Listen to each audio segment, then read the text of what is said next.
એક સવારે મેં પાંપણ પર ઝાકળ બિંદુ ઝીલ્યા તો સવાર બોલી કેવું લાગ્યું બોલ હવે અનિલ્યા. કવિતાનું પુસ્તક છે, એને હું ખોલી અને આમ આંખો મૂકીને આંગળી મૂકું, જે નામ આવે હું રાખીશ. આ જે હું કરી રહ્યો છું એ લોક સાહિત્ય નથી, જે લોકો થકી આવ્યું હોય વાયા વાયા, એ મેં જ સર્જેલું અને મારા થકી કરેલું છે, જે કાચું પાકું જે કંઈ છે. ઓ હૃદય તે પણ ભલા કેવો ફસાયો છે મને, જે નથી મારા બનાયા ઈનો બનાવ્યો છે મને. સહેજ હસી લઉં, સહેજ રડી લઉં, સહેજ ઉગી લઉં, સહેજ ખરી લઉં, એમ થાય માર્ગમાં જે જે વૃક્ષો આવે એને પણ હું બાદ ભરી લઉં. વાહ વાહ. આંખો ઉપર ચશ્મા ઉપર દ્રશ્યો ઉપર ઘટના ઉપર બીજું પણ કંઈ ઘણું બધું છે ને ઘણું બધું છે કહી દીધાની ઘણી બધી ભ્રમણા ઉપર બીજું પણ કંઈ ઘણું બધું છે. નમસ્કાર દર્શક મિત્રો, સ્વાગત છે આપ સૌનું ગુડ મોર્નિંગ ગુજરાતમાં. સવાર થઈ ગઈ છે, સૂર્યોદય થઈ ગયો છે. હળવે હળવે સવારના સૂર્યના કુમળા કિરણો એ ભારતમાં ગુજરાતમાં તમારા શહેરમાં પહોંચી રહ્યા હશે. પણ કોઈ એવી જગ્યા ખરી જ્યાં સૂર્ય ન પહોંચી શકતો હોય? તમને લાગશે કે ના, એવું તો ન હોય, પણ હશે. એટલે જ તો એક કહેવત છે ને કે જ્યાં ન પહોંચે રવિ ત્યાં પહોંચી જાય કવિ. તમે સાચું ધારી રહ્યા છો. આજે તમને અને મને ગુડ મોર્નિંગ કહેવા માટે એક કવિ હૃદય સ્ટુડિયોમાં ઉપસ્થિત છે. તો આવો સ્વાગત કરીએ કવિ શ્રી અનિલ ચાવડાનું. સ્વાગત છે આપનું ગુડ મોર્નિંગ ગુજરાતમાં. થેન્ક યુ હર્ષદીપભાઈ. તમારા શબ્દમાં જો આપણે સવારનું વર્ણન સાંભળવું હોય કે તમારા શબ્દે જો સવારને પહોંચીએ તો શું શબ્દ હશે? મારું પુસ્તક છે કવિતાનું, એનું નામ છે સવાર લઈને. જી. એ ગઝલ છે, એનો પહેલો શેર કંઈક આવો છે. આવ્યા અમે ફરીથી એવી સવાર લઈને કે થઈ ગયો છે સૂરજ છૂટો પગાર લઈને. તમે સવારની જ વાત કરી એટલે મને બીજી એક કવિતા યાદ આવે છે. ઈર્ષા. એક સવારે મેં પાપણ પર ઝાકળ બિંદુ જોયું. એક સવારે મેં પાપણ પર એક ઝાકળ બિંદુ જોયું. એક સવારે મેં પાપણ પર ઝાકળ બિંદુ ઝીલ્યા. એક સવારે મેં પાપણ પર ઝાકળ બિંદુ ઝીલ્યા તો સવાર બોલી કેવું લાગ્યું બોલ હવે અનિલ્યા. ઓહ વાહ. તમને ઝાકળનું બિંદુ ગુડ મોર્નિંગ કહેવા આવી જાય એવી ધારણા તમે જ કરી શકો અનિલભાઈને, તમારા જ શબ્દ. અને દર્શક મિત્રો, એમનું પહેલું પુસ્તક સવાર લઈને 2012માં લગભગ એ પુસ્તક આવ્યું. જી. અને એ સવાર અને એનું વર્ણન તમારા શબ્દમાં સાંભળ્યું. અનિલભાઈ, તમે સવારની વાત કરી તો તમારી સવાર કેવી હોય છે? કેવો દિવસનો અને તમને એનો સવારનો શરૂઆતનો ભાગ કેવો ગમે? સવાર તો નોર્મલી જે બધાની હોય એવી જ હોય છે કે કવિઓ કંઈ મોટી મહાન ક્રિયાઓ કરતા હોય એવું મને નથી લાગતું. દૈનિક જે ઉઠીને થતી હોય એ જ ક્રિયા હોય. પણ આ સવારની વાત કરી ત્યારે મારું જે પુસ્તક છે એનું નામ જે પડ્યું ને એ થોડું રસપ્રદ છે, એ મને કહેવાનું ગમશે. ચોક્કસ. એ વર્ષો પહેલાં મને ચીનુ મોદી એ લોકોએ વાત કરેલી કે જ્યારે રે મઠની શરૂઆત થઈ, જ્યારે એમની કવિતાની સભા અને જે બળવો અને ક્રાંતિ કરતા કવિતામાં એક નવો ફાંટો એમને ચિત્ર્યો, તો એ રે મઠનું નામ કઈ રીતે પડ્યું એ જાણવું જરૂરી છે જી આની માટે. કારણ કે આદિલને આખું ગ્રુપ હતું કે આપણે નવું ગ્રુપ ક્રિએટ કરીએ, તેની માટે એમને કે ગ્રુપનું નામ શું રાખીશું, તો કે આપણે ડિક્શનરી લઈએ, શબ્દકોશ લીધો અને એની ઉપર આંગળી મૂકી, જે આંગળી જે શબ્દ ઉપર અટકે એ નામ રાખવાનું. તે એ રે શબ્દ હતો, રે ઉપર આંગળી અટકે એટલે એનું નામ રાખ્યું રે મઠ. હવે મારે પુસ્તકનું નામ રાખવું તો મને ખબર નથી પડતી કે શું નામ રાખવું, કારણ કે દરેક કવિતાનો ભાવ અલગ, વાત અલગ. અને ગઝલમાં તો આખી કવિતામાં જેટલા પણ શેર આવે એ દરેક શેરનો અર્થ એક જુદા આકાશમાં ખુલતો હોય. એટલે મને એમ થયું કે કોઈ એક નામ કઈ રીતે રાખવું. એટલે પછી મને આ ઘટના યાદ આવી અને મેં બી એવું કર્યું કે ચલો હું એ જ કરું કે જે કવિતાનું પુસ્તક છે એને હું ખોલી અને આમ આંખો મૂકીને આંગળી મૂકું, જે નામ આવે હું રાખીશ. બરાબર. તો થયું એવું કે કોઈ શબ્દ ઉપર નામ ના આવ્યું, વચ્ચોવચ્ચ આંગળી આવી, સવાર અને લઈને બેની વચ્ચે. તો તમે બંને રાખી દીધા. તો મને એમ થયું કે સવાર લઈને એ નામ રાખીએ અને એ રીતે આ પુસ્તકનું નામ રાખ્યું. કેટલી ઇન્ટરેસ્ટિંગ વાત છે ને કે કવિઓ જેની પાસે શબ્દ ભંડોળ અખૂટ હોય એમણે કયો શબ્દ પસંદ કરો એના માટે એ શબ્દકોશ અને પોતાના સાહિત્યમાંથી કોઈ પણ રેન્ડમ શબ્દ પસંદ કરે અને પાછા એ શબ્દ એ શીર્ષકને એ યથાર્થ છે એ પુરવાર કરી આપે એવા કવિઓ બધા. પણ મને જો આ એક પ્રશ્ન પરીક્ષા જેવો લાગશે તમને, પણ તમને એવું કહું તમને ગમતો શબ્દ કયો? ગમતો શબ્દ કારણ કે ડિક્શનરીનો એક પણ શબ્દ એવો નથી હોતો જે અણગમતો હોય, કારણ કે આપણે ડેઈલી યુઝ કરતા હોય છે દરેક શબ્દને, અને શબ્દ વગર આમ તો બધું જ અમારી કવિતા જ બધી નકામી છે. ચોક્કસ. કારણ કે આ જે હું કરી રહ્યો છું એ લોક સાહિત્ય નથી જે લોકો થકી આવ્યું હોય વાયા એ મેં જ સર્જેલું અને મારા થકી કરેલું છે, જે કાચું પાકું જે કંઈ છે. એટલે એમાં શબ્દનું મહત્વ બહુ જ હોય છે અને વધારે મહત્વ લખાયેલા શબ્દનું છે. એ જ મારે વહેંચવાનો છે, કરવાનો છે. હું લખીશ તો એને કહી શકીશ. એટલે શબ્દ બહુ મહત્વનો છે અમારી માટે. પણ જેવી રીતે હરિવંશરાય બચ્ચનની કોઈ પણ કવિતા હોય તો મદિરા કે મધુશાલા એની આસપાસ ક્યાંક કે એમના શબ્દો એની આસપાસના કે એ તરફ જતા હોય. તમને એવું લાગે છે કે તમારા સાહિત્યમાં તમને એ રીતે કોઈ શબ્દ પસંદ પડ્યો છે કે જેના ઉલ્લેખ વગર કે એ વિષયને સ્પર્શ્યા વગર તમને કવિતા થોડી અધૂરી લાગે કે એ તરફ તો જવું જ પડે? હરિવંશરાયનું જે મધુશાલા છે ને એ આમ એક રીતે જોવા જાવ તો એક પ્રતીક છે, અને કવિતામાં પ્રતીકનું બહુ જ મહત્વ હોય છે. તમે એક વસ્તુને સિમ્બોલ બનાવી લો અને પછી વાત કરો. દરેક કવિઓ પણ એ રીતે કહેતા હોય છે. હું પણ ઘણીવાર એ રીતે જીવનના સિમ્બોલ લેતો હોઉં છું. જેમ કે આંખો છે કે આપણા જીવનમાં બનતી ઘટનાઓ છે. એક આંખને આપણે નયન કહીએ છીએ, તો નયન ઉપરથી એક એવી કવિતા પણ મેં લખેલી કે નયન સંગ બાપુ, એટલે આંખો એ શરીર એ આખું રજવાડું છે અને આંખો એનો રાજા છે. તો પછી એ રાજા કઈ રીતે પોતાના શરીરનું રાજ્ય સાચવે, એ આમ પ્રતીક થયું. એટલે એને આંખોને મેં નયન સંગ બાપુ એવું એક વ્યક્તિનું ઉપમા આપી દીધી. પછી હૃદયને હૃદય સંગ બાપુ એવી ઉપમા આપી. પછી એનું રાજ્ય કઈ રીતે સાચવે, ઝઘડા કઈ રીતે થાય. મૂળ તો આપણે જીવનની વાત કરવી હોય છે, પણ આપણે પ્રતીકો ગોતી લેતા હોઈએ છીએ અને પ્રતીકની ખીટી ઉપર કવિતા ટીંગાતી હોય છે મોટા ભાગે. વાહ વાહ. તો કોઈ એવી કવિતા અમને સાંભળવા મળી શકે કે જેમાં અમે કંઈક અલગ અર્થ સમજતા હોય કે અમે કંઈક અલગ પ્રતીક રૂપે જોતા હોય, તમે કંઈક અલગ પ્રતીકથી એનું નિરૂપણ કર્યું હોય? તો જો એવી કોઈ કવિતાની વાત કરીએ તો તમને ગમતી પ્રતિકાત્મક રીતે ગમતી કોઈ કવિતા તમારી જ રચેલી? હું તમને એક એવી કવિતા કહું કે જેને બે રીતે કહી શકાય. જી. જેમ કે હળવે હળવે મંદિરિયામાં હરજી આવે ના આવે. નરસિંહ મહેતાનું એક જૂનું પદ છે, હળવે હળવે હળવે હરજી મારે મંદિર આવો. એને ધ્યાનમાં રાખીને આ કવિતા લખાઈ છે.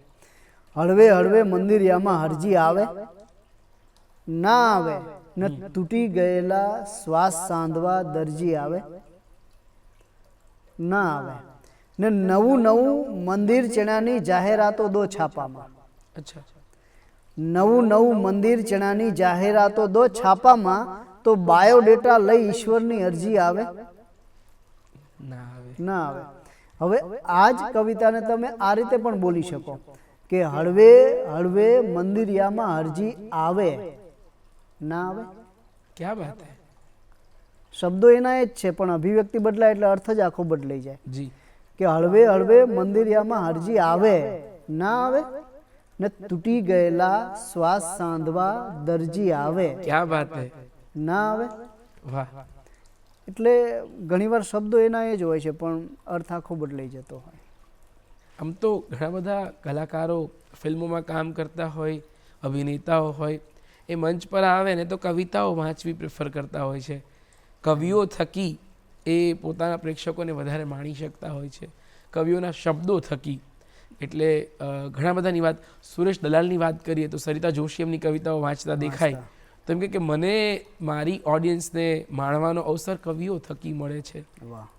તો તમને આવા ગમતા કવિઓ કયા કયા છે? મને ગુજરાતી ભાષાના કવિઓની વાત કરું તો મને મરીઝ બહુ ગમે. વાહ. રમેશ પારેખ બહુ ગમે. વાહ. રાવજી પટેલ ગમે. આહા. મનોજ ખંડેરિયા ગમે. ઘણા બધા કવિઓ ગમે છે. હું વર્ષો પહેલાં જ્યારે શનિ સભા બુધ સભામાં ગયો, ચીનુ મોદી ગમે. એટલે હું એક કોલેજ કરતો હતો, છોકરો હતો, અને જ્યારે આપણે જેને ભણ્યા છીએ ભૂતકાળમાં અને કોલેજમાં આપણે જે ભણવામાં આવે છે એ વ્યક્તિઓને મળવા જઈએ આપણા ગમતા કવિને, તો એ વખતે મને ખબર પડી કે ગમતા વ્યક્તિને મળીએ ત્યારે એમની કવિતા કઈ રીતે પમાય. વાહ. એટલે આ બે સ્વભાવમાંથી હું એક રીતે જોવા જાઉં તો કવિતા શીખ્યો અને ગમતા વ્યક્તિ જેમને માત્ર નામથી સાંભળ્યા હતા અને કાગળ પર વાંચ્યા હતા એમને રૂબરૂ જોઈ શક્યો. વાહ. એટલે ગમતા વ્યક્તિ સાથે એ રીતે મળી શક્યો કે ગમતા કવિને મળવું એ બી એક આમ તો સદભાગ્ય હા, હોય છે. તો એવા ઘણા કવિઓને હું મળી શક્યો.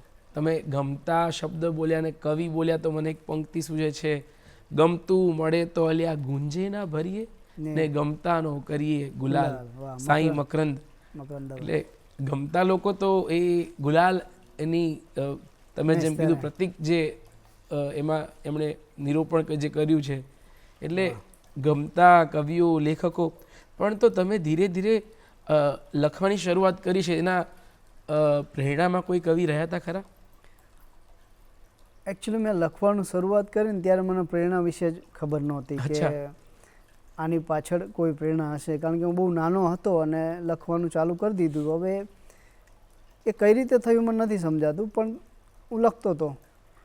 અને એની પાછળ આમ જોવા જાય તો એક બે ઘટના લાગે છે કે અમે આમ મૂળ ખેતમજૂર પરિવારમાંથી આવીએ અને જ્યારે ખેતરમાંથી કામ કરી આવીએ ત્યારે મારા મોટા બાપુ, અમે જેને ભજી કહીએ, એમને ત્યાં એક ટેપ હતું જૂનું પેલું કેસેટવાળું, એમને એકને ત્યાં જ હતું. ત્યાંમાં અમે કેસેટ વગાડીએ જૂની જોક્સની, જેમાં અલગ અલગ હાસ્ય કલાકારોની વાત જોક્સ કહેતા હોય. તો એમાં એક દિવસ એક હાસ્ય કલાકાર હતા જે જોકની વચ્ચે કંઈક કવિતા બોલ્યા હતા. હવે એ હાસ્ય કલાકાર કોણ હતું મને એક્ઝેક્ટ યાદ નથી, પણ મને લાગે છે જગદીશ ત્રિવેદી હતા. અચ્છા. એમની કેસેટમાં એક પંક્તિ આવતી હતી, ઓ હૃદય તે પણ ભલા કેવો ફસાયો છે મને. એ પેલા કાઠિયાવાડી શૈલીમાં બોલે ને, ઓ હૃદય તે પણ ભલા કેવો ફસાયો છે મને, જે નથી મારા બન્યા ઈનો બનાવ્યો છે મને. ને એ બધાના નામ લઈ મારે નથી થાવું ખરાબ, હારા હારા માનવીઓએ સતાવ્યો છે મને.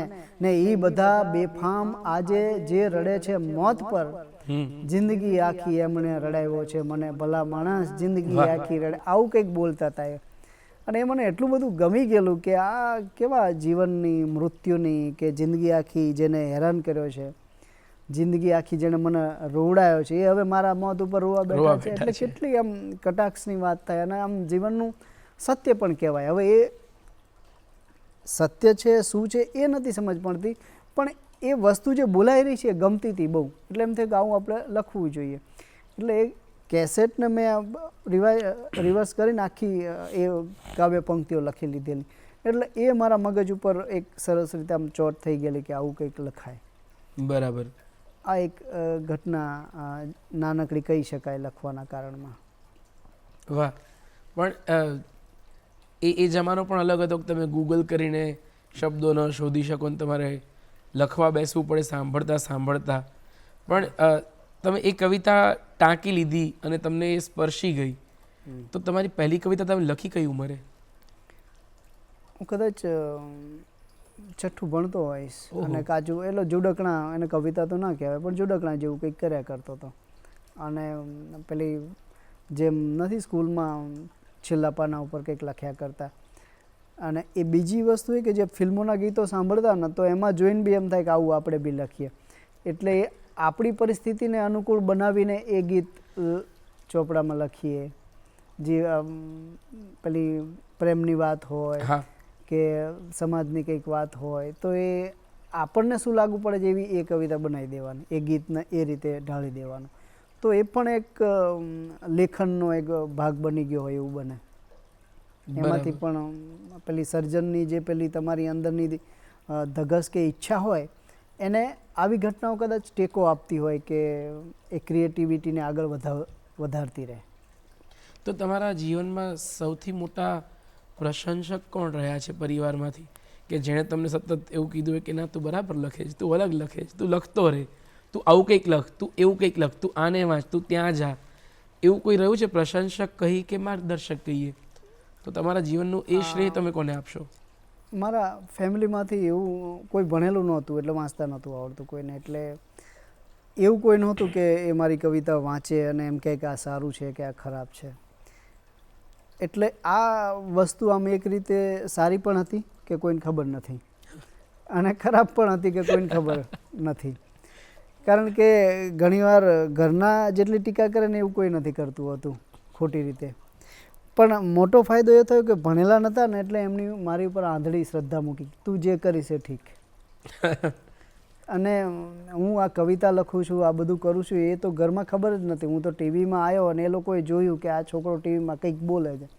હવે શું છે એ બી એમને બહુ ગતાગમ નહોતી પડતી. પણ પછી ધીરે ધીરે ખબર પડી કે જે બોલે છે કવિતાઓ છે ને એને કવિતા કહેવાય ને આ રીતે એમને ખ્યાલ આવ્યો. ક્યારે એવું થયું હશે કે તમે મમ્મી કે પપ્પા ઉપર કંઈક લખ્યું હોય અને તમારે એમને સમજાવતી વખતે કઈ રીતે તમે એવી કોઈ ઘટના ખરી કે જેમાં તમારી કવિતા તમને અલગ રીતે તમારા માતા પિતા સામે રજૂ કરવાનો મોકો મળ્યો હોય? એટલે એમની સામે એમની માટે લખેલી કવિતા રજૂ કરી હોય એવો ક્યારે પ્રસંગ નથી આવ્યો. પણ હું ઘણીવાર કાર્યક્રમમાં બોલવા જતો હોય ત્યારે હાજર હોય અને એમના સંદર્ભવાળી કવિતા હું બોલ્યો હોય એવું બને. એકાદી કવિતા અમે જો સાંભળી શકીએ તો? હા, ચોક્કસ. કેમ કે એનાથી એક આખું અલગ નિરૂપણ એ રીતના મને દેખાય છે કે તમે શબ્દ લખો છો અને તમારે એ સમજાવવા છે તમારા એટલા નજીક રહેલા લોકો માટે, તો ત્યાં કયા ભાષા કે સમજણના કયા કયા શબ્દો કે રૂપકો તમે વાપર્યા હશે કે જેથી એ ત્યાં એવી રીતે પહોંચે? ઓકે જી, ઇરશાદ. સતત બંધાતી હતી માં લોટ સાથે રોટલીમાં ક્યાંક. ઓહો. સતત બંધાતી હતી માં લોટ સાથે રોટલીમાં ક્યાંક, પછી ચૂલે ચડી શેકાતી હતી એ તાવડીમાં ક્યાંક. એટલે આનો સંદર્ભ એ રીતે હું લઈ શકું કે હું નાનો હતો અને મારા ફાધર એક્સપાયર થઈ ગયેલા અને મારા મધરે એકલા હાથે અમને ઉછેર્યા. 4 બાળકો અને મજૂરી કરી ગુજરાન ચલાવવું અને બાળકો મોટા કરવા એ કેટલું કપરું કામ હોય છે આપણે બધા જાણીએ છીએ. જી. એટલે એ સંઘર્ષ મેં મારી આંખે જોયો છે, એટલે એ કદાચ આ કવિતામાં આવે છે. જી, ઇરશાદ. કે સતત બંધાતી હતી માં લોટ સાથે રોટલીમાં ક્યાંક, પછી ચૂલે ચડી શેકાતી હતી એ તાવડીમાં ક્યાંક, ને ઊંચકતી હતી તગારા આફતોના રોકડીમાં ક્યાંક. ઊંચકતી હતી તગારા આફતોના રોકડીમાં ક્યાંક, કે જેથી હું મને પામું નિશાળે ચોપડીમાં ક્યાંક. ઓહો. ઊંચકતી હતી તગારા આફતોના રોકડીમાં ક્યાંક, કે જેથી હું મને પામું નિશાળે ચોપડીમાં ક્યાંક.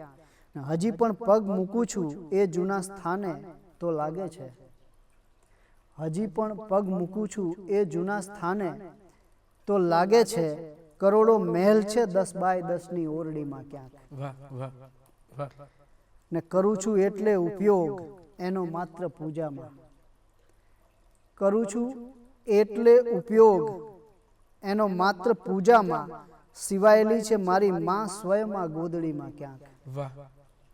કે સતત બંધાતી હતી માં લોટ સાથે રોટલીમાં ક્યાંક, પછી ચૂલે ચડી શેકાતી હતી એ તાવડીમાં ક્યાંક. વાહ વાહ. તમારા મમ્મીના રિએક્શન શું હતા આ સાંભળ્યા પછી? એમને આ રીતે મને રિએક્શનની ખબર નથી, કારણ કે વચ્ચે બેઠા હોય અને એમને આ ક્યારે સાંભળી હશે. આ સિવાય બીજી કવિતા પણ મેં લખી છે, એ કવિતા એમને પ્રત્યેક સાંભળેલી છે.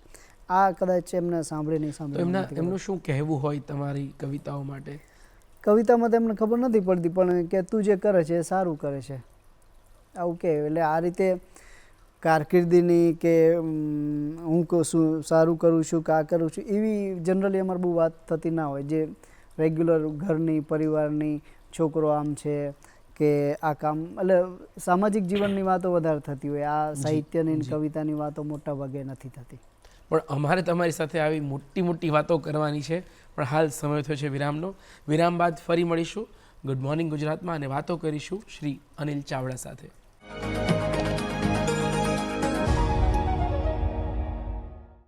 વિરામ બાદ આપ સૌનું સ્વાગત છે ગુડ મોર્નિંગ ગુજરાતમાં.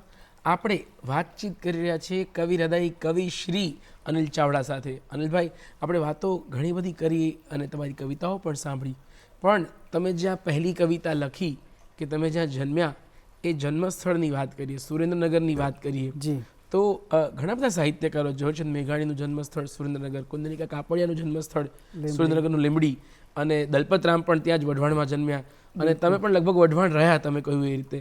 સુરેન્દ્રનગરનો તમારા સાહિત્ય સર્જન સાથે કેવો સંબંધ રહ્યો કે તમને કેવી કેવી પ્રેરણાઓ ત્યાંથી મળી? સુરેન્દ્રનગરમાં આમ તો હું લગભગ 1 થી 7 ધોરણ સુધીની સ્કૂલ હતી, એટલે હું ગામડે રહ્યો 1 થી 7. પછી 8મા ધોરણથી હું વિઠ્ઠલગઢની એક શાળા છે ત્યાં ભણ્યો. 9-10 વઢવાણની શાળા છે સિદ્ધાર્થ છાત્રાલય, ત્યાં ભણ્યો.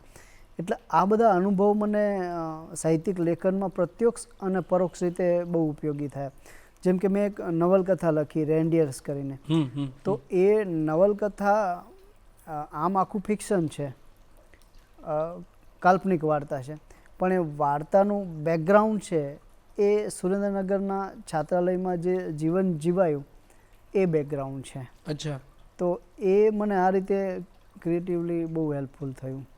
બીજા તો જીવનના અમુક અનુભવો હોય એ કવિતામાં નિરૂપાય. જે હમણાં જ આપણે વાત થઈ કે કવિતામાં વધારે મહત્ત્વની કે વધારે નોંધનીય બાબત એ હોય છે કે એમાં કશું સીધું નથી કહેવાનું હોતું. એમાં તમારે પ્રતીકોનો ઉપયોગ કરવો પડે, એમાં તમારે કલ્પનાઓનો ઉપયોગ કરવો પડે, ઇમેજીસ બધી નાખવી પડે.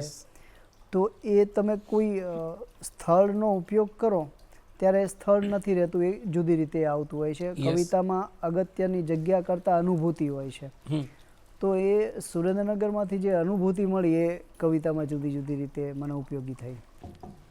સુરેન્દ્રનગરની તમારી છાત્રાલયના જીવનને તમે અમદાવાદની છાત્રાલયના જીવનથી કઈ રીતે અલગ, આમ એવું તમને લાગતું કે જેથી તમને તેના વિચારો વધારે બેકગ્રાઉન્ડ તરીકે વાપરવા કે તમારી રેન્ડિયર્સમાં તમને વધારે પ્રસ્તુત એ લાગ્યું?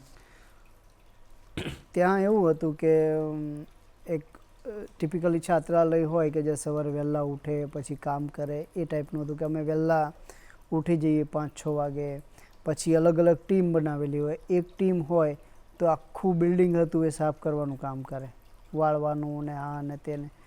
બીજી ટીમ હતી તો એ બધા જ કોઠારની ટીમ હોય કે જે બધા શાકભાજીઓ કાપે, પછી એની વ્યવસ્થા હોય કે શાકભાજી કોઈ જગ્યાએ મૂકવાના હોય, ગોઠવવાના હોય, એ કરે. ત્રીજી ટીમ હતી કે બધી ટાંકીઓ હોય એ સાફ કરી અંદર પાણી ભરવાનું હોય તો એ આખી ટીમ એ કરતી હોય. ચોથી ટીમ હોય તો એ મેદાન વાળતી હોય કે આ બધું કરતી હોય. એટલે સાફ સફાઈથી લઈ અને આ રસોઈના નાના મોટા કામમાં રસોઈ માટે આવતા, પણ એના જે બીજા કામ હોય શાકભાજી કાપવાથી લઈને બધું જ વિદ્યાર્થીઓ જ કરતા. તો એ આમ જોવા જાવ તો એક જીવન ઘડતરનું કામ હતું. ત્યાંથી એ રીતે ઘણું બધું શીખવા મળ્યું. જ્યારે હું અમદાવાદમાં આવ્યો, નરસિંહ ભગત છાત્રાલયમાં રહેતો હતો, ત્યાં બધું નહોતું. ત્યાં માત્ર એટલું જ હતું કે તમારે કોલેજ જવાનું છે, ભણીને આવી જવાનું છે અને અહીંયા રહેવાનું છે. બરાબર. ત્યાં બીજું કંઈ જ કામ કરવાનું નહોતું, ખાલી ખાવા પીવાનું અને ભણવાનું, આટલું જ કરવાનું હતું. એટલે આ એક 2 જુદા જુદા અનુભવો થયા એક જુદી રીતે. તો તમારી જન્મભૂમિ, તમે જ્યાં જન્મ્યા, તમારા શબ્દોથી તમે કોઈ કવિતામાં એને ડેડિકેટ કરી હોય, તમને કોઈ કવિતા એના માટે સૂઝતી હોય તો કઈ? ગામ જતી વખતે શું અનુભવ થાય એની ઉપર એક કવિતા લખેલી, એ તમને સંભળાવું. જ્યારે કારણ કે હોસ્ટેલમાં રહ્યો હું, મારા જીવનના લગભગ 15 થી 16 વર્ષ હોસ્ટેલમાં જ રહ્યો. જી. તો લાંબા સમય પછી ઘરે જવાનું થાય, તો ગામ જતી વખતે જે અનુભૂતિ થાય એની આ કવિતા છે. શું થાય કે સહેજ હસી લઉં, સહેજ રડી લઉં, સહેજ ઉગી લઉં, સહેજ ખરી લઉં. સહેજ હસી લઉં, સહેજ રડી લઉં, સહેજ ઉગી લઉં, સહેજ ખરી લઉં. એમ થાય માર્ગમાં જે જે વૃક્ષો આવે એને પણ હું બાદ ભરી લઉં. વાહ વાહ. ને વર્ષો પહેલાં જેમ વેલજી ચપટીમાં તંબાકુ લઈને ખાતો, એમ જ હુંય ગામની ધૂળ ભરાવી છે, ગલોફે લાવ ગામનો નશો કરી લઉં. વાહ વાહ વાહ. તો એ વતનનો એક નશો હોય છે. એટલે કોઈ પણ વ્યક્તિ જે જગ્યાએથી આવતો હોય એ જગ્યાનો લગાવ એને હોય, એટલે એ મારો લગાવ કવિતામાં આ રીતે વ્યક્ત થાય છે. તમારા ગમતા સુરેન્દ્રનગરના કયા કયા ઝાડવા છે જેને તમને આમ બાથ ભરવાનું મન થાય? પ્રકૃતિનો પ્રેમ એટલે તમે જેટલી પણ વાત કરો ને, તમે સૂરજની વાત કરો, પાનની વાત કરો, ખરવાની, ઉગવાની, તો ઘણા બધા કવિઓમાં એવું નથી કે તમે જ, પણ એ પ્રકૃતિ અલગથી સ્પર્શી જતી હોય છે. તો સુરેન્દ્રનગરની આમ તો એને ન પાણી ધરા પણ કહેતા હોય છે, પાણી બહુ ટકતું નથી ત્યાં. તો તમારો અને પ્રકૃતિનો તાલમેલ તમે સુરેન્દ્રનગરના તમારા ઉછેરને કઈ રીતે મેચ કરતા હતા? સુરેન્દ્રનગરમાં તો એવું છે કે તમે કીધું ને કે કયું ઝાડ કે જેને આમ આલિંગવાનું મન થાય. સુરેન્દ્રનગરમાં બાવળ બહુ છે. બહુ જ. હવે એને આલિંગી ના શકાય, એને બથ જરાય ના નહીં. ભરી શકાય, એમાં કાંટા સિવાય કશું મળે નહીં. પણ સુરેન્દ્રનગરમાં પીલુડીઓ પણ બહુ જ છે. છે. તો અમે નાના હતા ત્યારે પીલું વીણવા જતા, બોરા વીણવા જતા. એટલે આ ઝાડ એવા છે કે જે હજી આમ સ્મૃતિમાં સારી રીતે ટકેલા છે. લીમડા ઘણી જગ્યાએ છે. અમારા ગામના તળાવની પાળે અમુક લીમડાઓ હતા, ત્યાં બેસતા. એટલે એ બધી જગ્યાઓ હજી બધી મનમાં સચવાયેલી છે ગામની યાદો તરીકે. તમે ખાલી કવિતાઓને લેખક તરીકે નોવેલ્સ નથી લખી, તમે અભિનય પણ કર્યો છે. તમે ક્યાંક આજ સ્ટુડિયોમાં પણ અમુક તમારા સંસ્મરણો હશે જ. તમે એક ડાળના પંખીમાં પણ થોડા એપિસોડ્સ પૂરતા આવ્યા. તમે નાટકો કર્યા છે. તો આ નાટકો અને અભિનય સાથેનો સંબંધ કેવો રહ્યો અને કેવી રીતે ત્યાં સુધી પહોંચવાનું થયું? વર્ષો પહેલાં હું જ્યારે HK કોલેજમાં એડમિશન લીધું ત્યારે પહેલી વાર એક નાટક અમને બતાવવામાં આવેલું. દોસ્ત ચોક્કસ નગર વસ્તુ હતું, સૌમ્ય જોશીએ જી direct કરેલું. ચોક્કસ. તો એ નાટક મને એટલું બધું ગમી ગયેલું કે આ રીતે એક જીવતી ફિલ્મ આંખ સામે ભજવાતી હોય કે એના કેરેક્ટર એ પતે પછી આપણે એમને મળી શકીએ ને એવું જ લાગે કે ફિલ્મ ચાલી રહી છે. હવે વર્ષો પહેલાં અમે નાટકો જોયેલા, પણ ગામમાં પેલા ભવાઈ તરીકે નાટક જોયેલા કે પછી ગામના જ મિત્ર મંડળી નવરાત્રિમાં નાટકો કરતા હોય એ જોયેલા. એ પેલું ટિપિકલી ભવાઈ શૈલીમાં આજે રાજા રે બોલાવે પરધાન આવજો રે, એ ટાઈપના નાટકો જોયેલા. જી. હવે આ નાટક તો એકદમ ફિલ્મની જેમ જ એન્ટ્રી થાય, ફિલ્મની જેવું જ બધું થતું. એટલે મને તો એવું લાગ્યું કે જે હું સિનેમાના પડદા ઉપર જોતો હતો એ બધા પાત્રો જીવતા છે મારી આંખ સામે અને ભજવી રહ્યા છે એમના કેરેક્ટર. એ મને એટલું બધું અંદરથી અસર કરી ગયું. પછી હું એ HKની નાટકની ટીમમાં જોડાયો, ત્યાં વર્કશોપમાં જોડાયો, ત્યાં યુથ ફેસ્ટિવલને આ બધી સ્પર્ધાઓ થતી, એ સ્પર્ધાઓમાં ભાગ લેતો થયો. એ રીતે નાટકોમાં કામ કર્યું અને એ જ નાટકો થકી ધીમે ધીમે અહીંયા એક ડાળના પંખી સિરિયલ થતી હતી, એમાં થોડાક એપિસોડ કર્યા. એટલે આ રીતે નાટકની એક સફર. તમે નાટકો કોની સાથે કર્યા, કોની સાથે, અને કેવા કેવા નાટકો કર્યા? મેં વર્ષો પહેલાં રાજુ બારોટ સાથે કંચન કરશે ગામને કંચન કરીને નાટક હતું, એમાં અભિનય કરેલો. પછી દોસ્ત ચોક્કસ નગર વસ્તુ હતું, એમાં એ નાટક ઓલરેડી બની ગયું હતું હું આવ્યો ત્યારે. પણ જ્યારે કોઈ નાટક બહુ જ મોટું હતું, બહુ જ મોટું હતું, લગભગ 35-40 એક્ટરો હતા અંદર, તો એ રિપ્લેસમેન્ટમાં ક્યારેક કરતો. પછી મારે એમને ગમવું છે કરીને એક નાટક હતું સૌમ્યભાઈનું, એમાં કામ કરેલું.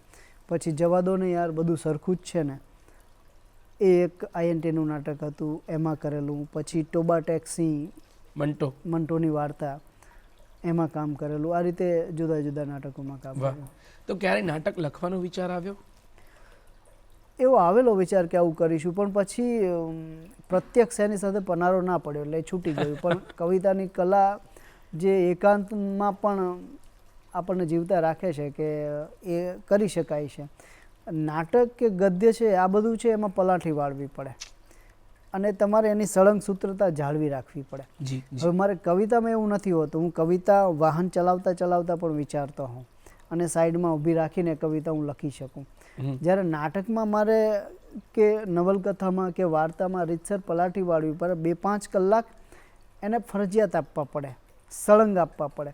કારણ કે હું 10 મિનિટ લખું અને બીજું કંઈક કરવા માંડું એવું ન થઈ શકે.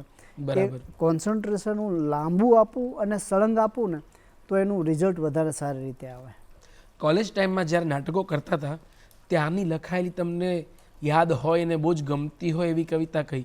કેમ કે કોલેજમાં યુવાનીમાં કંઈક અલગ રંગો અને અલગ રીતે તમે દુનિયાને જોતા થાવ છો, તો કોઈ કવિતા જે તમને યાદ રહી હોય કાયમથી? કોલેજમાં એ વખતે કવિતાઓ લખતા અને કોલેજના જે પેલા મુખપત્રો આવે દિવાલ ઉપર મુકાતા, એ બધી કવિતાઓ મુકાતી. પણ એ જ ગાળામાં જ્યારે હું કોલેજ કરતો હતો અને મારી એક કવિતા મેગેઝિનમાં છપાયેલી. અચ્છા. સાહિત્યના મેગેઝિનમાં, કવિલોક મેગેઝિન એ વખતે પ્રમાણમાં વેલ્યુવાળું ગણાય કે તેમાં જાણીતા કવિ સ્થાપિત હોય એની જ છપાય. તો એ મને સૌથી વધારે આનંદ આપી ગઈ હતી એ વાત કે ચલો અચ્છા આ મેગેઝિનમાં કવિતા છપાય. કઈ કવિતા હતી એ? એ કવિતા હતી એ જ કારણથી વધી ગઈ હતી અમારી લાય તો, કે હાથમાં આવેલ મોકો ક્યાંક છટકી જાય તો, ઓહો, ને શ્વાસને ઇસ્ત્રી કરી મેં સાચવી રાખ્યા હતા. શ્વાસને ઇસ્ત્રી કરી મેં સાચવી રાખ્યા હતા, ક્યાંક અણધાર્યા પ્રસંગે જો જવાનું થાય તો. ઓહો. આ કવિતા હતી. પણ આ તમારી ઉંમરથી બહુ આગળનો વિચાર ન લાગ્યો તમને? એ હોઈ સમય શકે. કોલેજનો અને આ વિચાર? હોઈ શકે, પણ આ એ વખતે લખી હતી. એટલે આની પહેલાં ઘણી લખી હતી, પણ આ એવી કવિતા હતી કે જે સાહિત્યના સ્થાપિત મેગેઝિનમાં છપાવેલી. વાહ.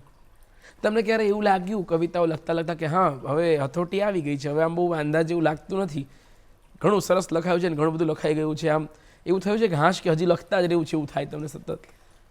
અથોટી આવે જેવું હજી લાગતું નથી, એટલે ઓ મને બાપરે. લાગે છે લખાતું રહેશે.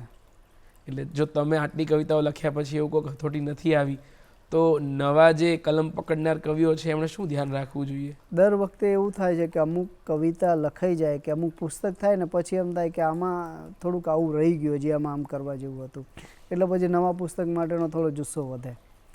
કે અમુક કવિતામાં પણ એવું થાય કે આને આ રીતે લખી. ઘણી કવિતા એવી પણ છે કે તમે ભૂતકાળમાં બહુ જૂના મારા કાર્યક્રમ જોયા હશે ને, તો એ કવિતા હું એમાં જુદી રીતે બોલ્યો હોઈશ, અચ્છા. અને આજની તારીખે હું ધારો કે એ કવિતા હું બોલું તો એ જુદી રીતે બોલું છું, એટલે હું મને અપડેટ કરતો રહું છું. વાહ. એટલે અત્યારે તમારું અપડેટનું વર્ઝન કયું ચાલી રહ્યું છે જેમાં તમારા જૂના કાર્યોને તમે અલગ રીતે જોતા શીખવું, એ જ તમારું લગભગ કહેવાનું તાત્પર્ય છે કે મારા જ સાહિત્યને હું સમય સાથે અલગ રીતે જોઈ રહ્યો છું, અલગ રીતે ઇન્ટરપ્રિટ કરી રહ્યો છું.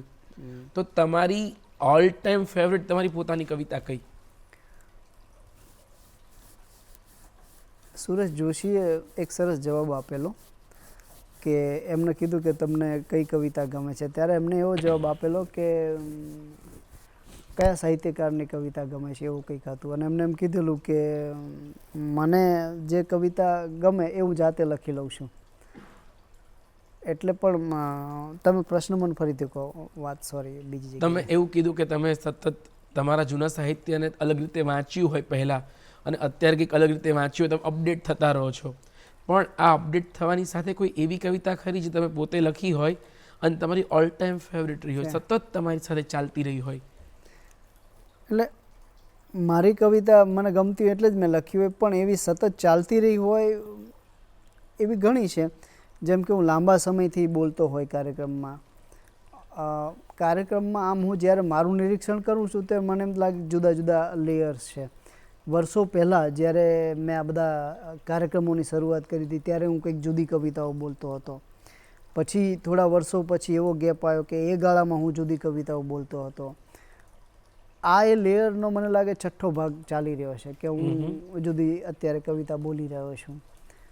તો એ દરેકમાં અમુક કદાચ એક બે કવિતા કે શેર એવા છે કે હું ઘણીવાર શ્રોતા કહેતા હોય, ઉપર જઈએ એની પહેલાં એક બે જણા કોઈક મિત્ર ધારો કે કહી જાય કે ચિઠ્ઠીઓ મોકલતા હોય, આ કવિતા બોલજો એવું કહેતા હોય, તો એવી કવિતા હોય કે જે રિપીટ કરવી પડે આપણે, અને એ શ્રોતાની માંગ હોય એટલે પછી બોલવી તો પડે. એવી એક કવિતા અમારી માંગણીને માન આપીને તમે કઈ સંભળાવશો? એ આંખો ઉપર ચશ્મા, ઉપર દ્રશ્યો, ઉપર ઘટના, ઉપર બીજું પણ કંઈ ઘણું બધું છે.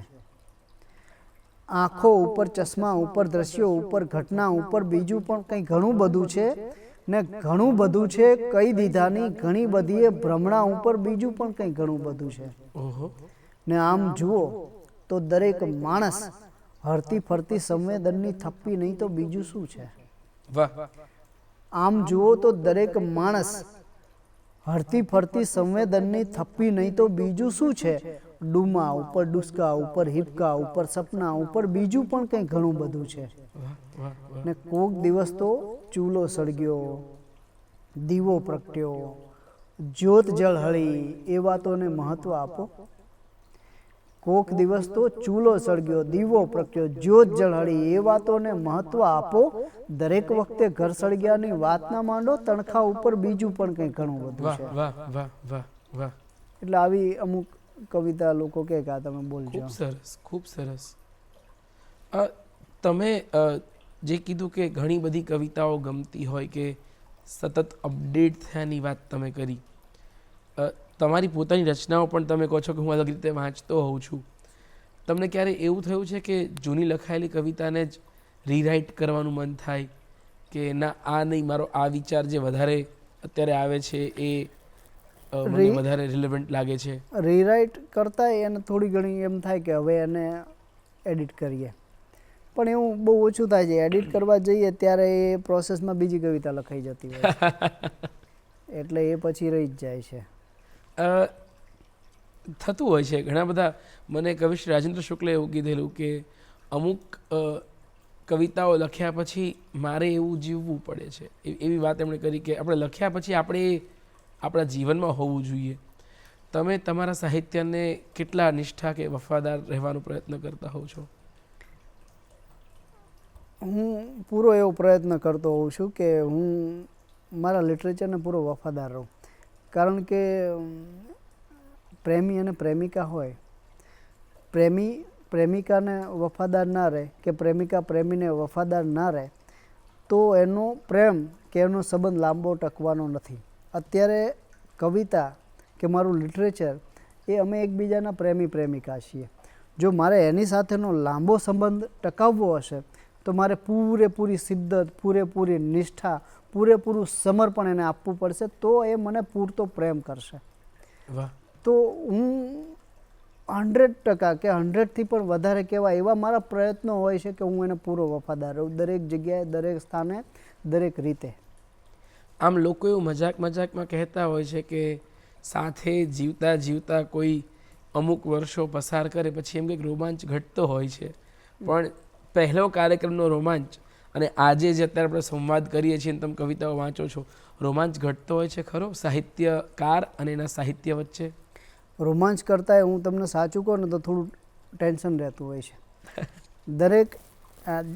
દરેક કાર્યક્રમ છે ને 10મા કે 12માની બોર્ડની એક્ઝામ આપવા જેવો હોય છે. ઓહો! દરેક કાર્યક્રમ પહેલાં થોડું ટેન્શન હોય છે કે શું થશે, શું થશે, શું થશે. અહીંયા આવ્યો એની પહેલાં પણ એ જ હતું કે હું તો તમને અહીંયા પહેલી વાર મળ્યો, પણ કોણ હશે, કઈ રીતે વાત કરશું, શું થશે, મને કંઈ જ ખબર નથી ને હજી એ નથી ખબર. આપણે એમના વાતો કરી રહ્યા છીએ. પણ દરેક કાર્યક્રમ એક નાનકડી પરીક્ષા લઈને આવે છે. જી. અને દરેક કાર્યક્રમ પહેલાં એક પ્રાર્થના કરું કે આ બધું સગે વગે પતી જાય. બરાબર.